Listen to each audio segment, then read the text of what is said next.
This is the Brighter Web Podcast, insights on growing a small business using the latest technology and marketing best practices. I'm your host, Robert, and this is my co-host, Mickey. Hey, good to be here, Robert. Looking forward to digging into this one. I'm excited to talk about one of my favorite social media channels. We haven't talked about social media much on the podcast to this point, but we're going to save the best for first, right? There you go. With LinkedIn, not what you were expecting us to say. Yeah, probably not. It's not. I guess it is one of the more popular ones, but in terms of sheer numbers, it's down the list a good bit from TikToks and Facebook and some of those. I think if you think of social media, you're going to list a lot of those that you just said first. Right. Facebook being probably number one, and maybe Twitter afterwards. LinkedIn is probably in the top 10, but we're starting with it especially because I think it's certainly most helpful for businesses. Yep. So let's start there then. So why should companies, especially like B2B companies, use LinkedIn?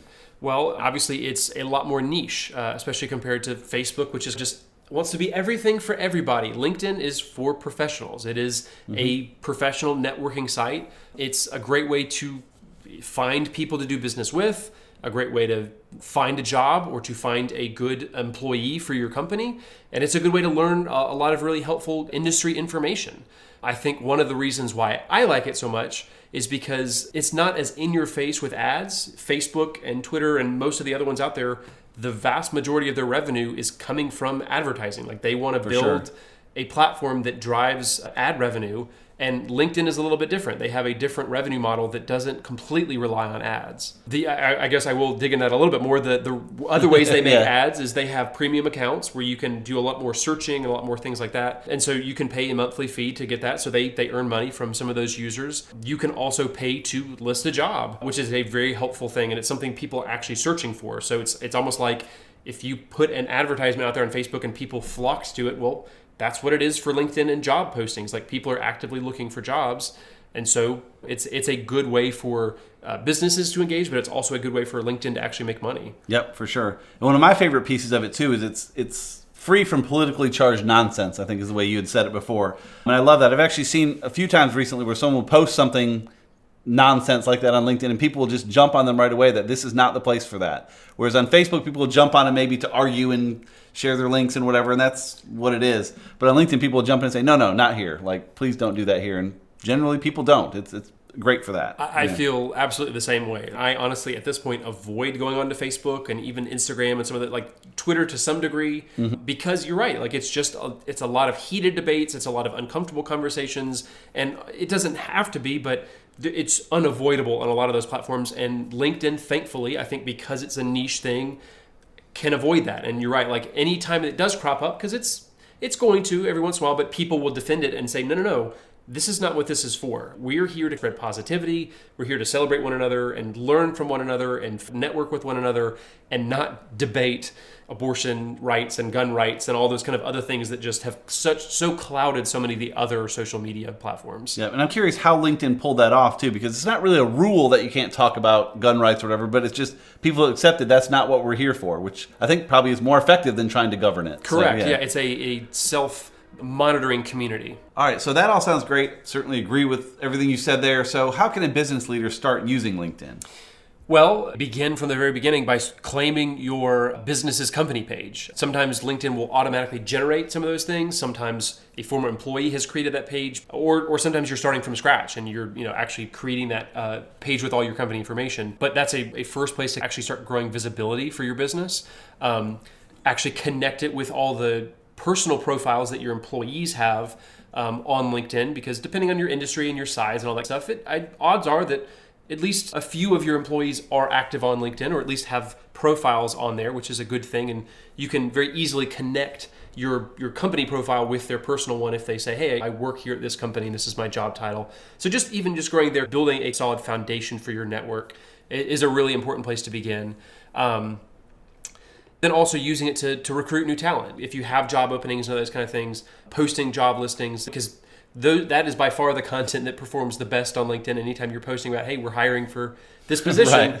People, even in this economy where there is low unemployment, people are still actively looking for jobs. And especially if you've got a good, reputable business who presents itself well on LinkedIn, people are going to want to look for the jobs that you are offering, the opportunities that you're sharing with people. So those are the first few steps to really establishing a good LinkedIn presence. Gotcha. Those are great places to start. So as someone starts digging in further, though, what are some best practices that you keep in mind specifically for LinkedIn? So maintaining that company page, it's one thing to set it up and get it going, but making sure that the branding is consistent, that you've got a good professional profile photo and a good banner image, all those things. Engaging with the employees that have connected their personal profile, asking them to network with people on there, connect with people as you have new customers or potential clients or those kind of things, engaging with them that way. Actually posting regularly on LinkedIn. Your company may actively post on Facebook or on Twitter, and so LinkedIn, you'll have to gauge whether or not LinkedIn is the right place for you to actively post content, but especially in cases for B2B companies, I think it is probably the first one you want to start with because it's a professionally foot forward platform.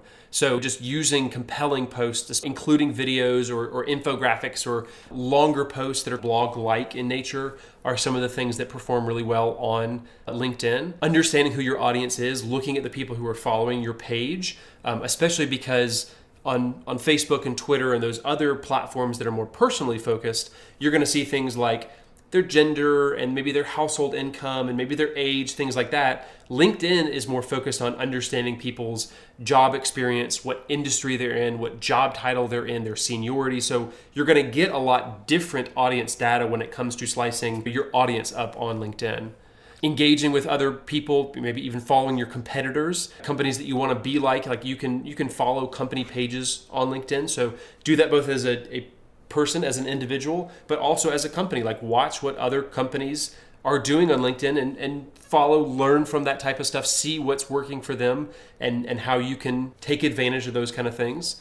As you grow, as you get people, connecting with people, engage with the content that they post. Comment on when you see another local business has hired a new employee, comment on it and say something nice and encouraging. As you connect with potential clients, maybe like or share some of the things that they're posting. It's just like any other social network in that regard, and that you actually want to be active and engaged with the community. Beyond what you're posting, you want to engage with the things that other people are posting. Well said. I think the other thing I'd add too is remembering that even B2B, I've said before that B2B doesn't even really exist because it's still human to human at the end of the day. And LinkedIn is the same way, where you're talking to other people on there. And I'm seeing more and more tools coming along to help automate your connections and send automated requests and stuff. And I encourage you not to do that. To be Robert and go meet Susan and just talk to human versus just blasting out messages. And it goes back to your previous comment too about commenting on other people's posts, and again, engaging and interacting with people as people. And that's a fantastic way to do it. And LinkedIn,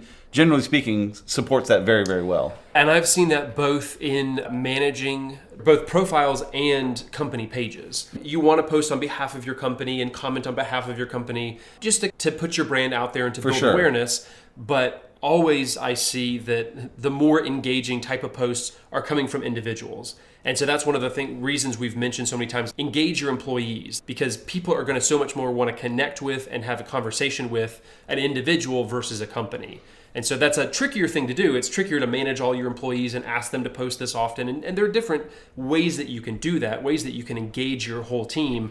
But that's one of the biggest hinges of success versus managing just one company page or encouraging all 15 or 20 or 50 of your employees to actively post and engage and talk about your industry and talk about your business. That's going to be a much more direct route to success. Yep, and this may just be anecdotal, but it seems to me that LinkedIn really favors individuals' posts over company posts. Company posts just don't show up in the feed as much as individuals' posts do, which is why in our case, we'll post on the company page, but then individually we'll go share that post personally, so that way the personal sharing will hopefully pop up for more folks and promote the company, but also hopefully incite some interaction and get the best of everything in one shot. Yeah, and I mean that's pretty much holds true for most social media platforms. True, yes. I think they're all based on these algorithms that are seeing what's engaging and what's not engaging, and so I think it's maybe a little bit of a self-fulfilling prophecy that they see that personal and individual profiles are more engaging, so they boost them a little bit more, and so they become more engaged. Like, it's, again, a self-fulfilling cycle that goes through, but I think it's starting just because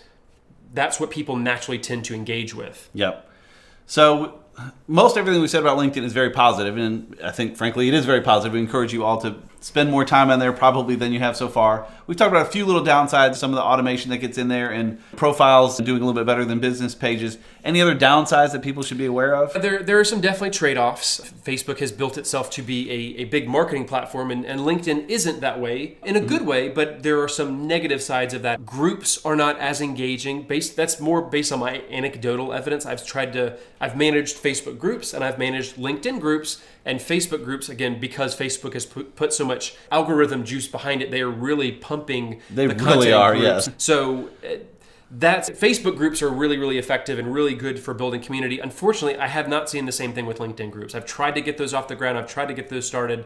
Some of them do well, but it's a lot harder to get them to kind of catch fire. And I think that maybe algorithm changes, because it feels to me like 8 or 10 years ago, LinkedIn groups were really pretty powerful. And I think just over time they've drifted and they focused more on the individual, whereas to your point, Facebook group is as powerful in the algorithm as anything. They really push them, so it's more of what they want. And LinkedIn's just looking for the personal connection versus the groups, which is unfortunate. I think there's value in those groups, but they just don't seem to reach. Right. It is a shame, because obviously it's a professional platform, and it should make sense to have professional groups on there, which, again, there are engaging groups, but people just don't seem to tend to gravitate towards them as much. And there are a lot of professional groups and industry groups on Facebook that do well. So I would say leave Instagram more for the business individual connections. And if you want to grow a community, Facebook groups are the better route to do that. Gotcha. There you go. One of the other downsides that I've seen, again, we say that, hey, profiles are the things that really get engagement a lot better, but the analytics are a lot less. Again, that's, I think, intentional, because it's less of a marketing platform,